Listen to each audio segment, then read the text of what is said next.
This world is filled with many things we are afraid of.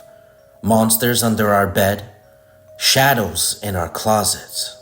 But there's one thing that's truly terrifying that we may not think about: being buried alive. In today's video, we talk about one of the most terrifying true horror stories you'll ever hear. Now, I'm sure you've heard the term Saved by the Bell, but this story gives it a whole new meaning.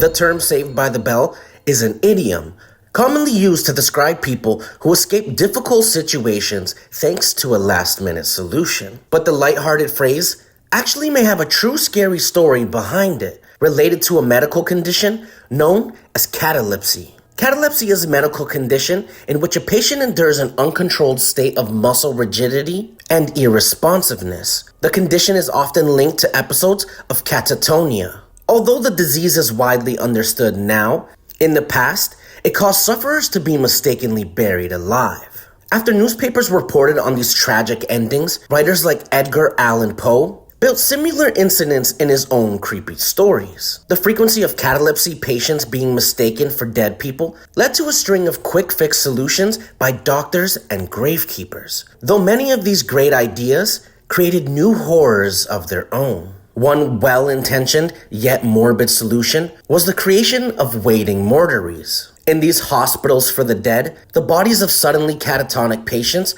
were kept under observation for a few days to make sure they were actually dead. Waiting mortuaries were well stocked with food, wine, and cigars in the event that a patient woke up. Another more gruesome solution to avoid burying those who were still alive was to perform examinations to test the deadness of the patient. People thought to be dead had their fingers hacked off or endured smoke being literally blown up their butt. The assumption was that if the person didn't wake up, then that meant they were unequivocally dead. Otherwise, the procedure was used to revive those who were on the edge of death. There was only one problem with such test. Catalepsy prevents patients from feeling pain during their catatonic state. Some employing extreme measures proved to be an insufficient method of confirming whether a person was dead or alive.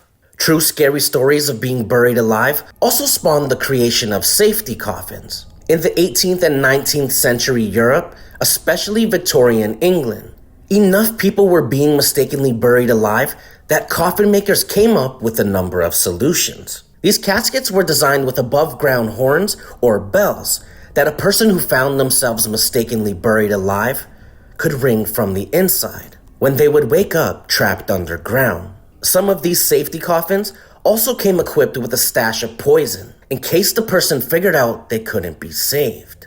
Other models used glass panes that would fog up if the person was still breathing. Some had tubes that gravekeepers would have to sniff each day to confirm that the body inside was actually decomposing. Other people were simply buried with the keys to their own coffin in their pocket. But the bell models were among the most pervasive. These morbid contraptions were allegedly where the phrase "saved by the bell" came from, according to some. It's unclear whether the safety coffins did any good to reduce the number of people who were actually buried alive, but the thought of being trapped with no escape for eternity is enough to send a chill down your spine. Now I want to know down below in the comments, are you afraid of being buried alive?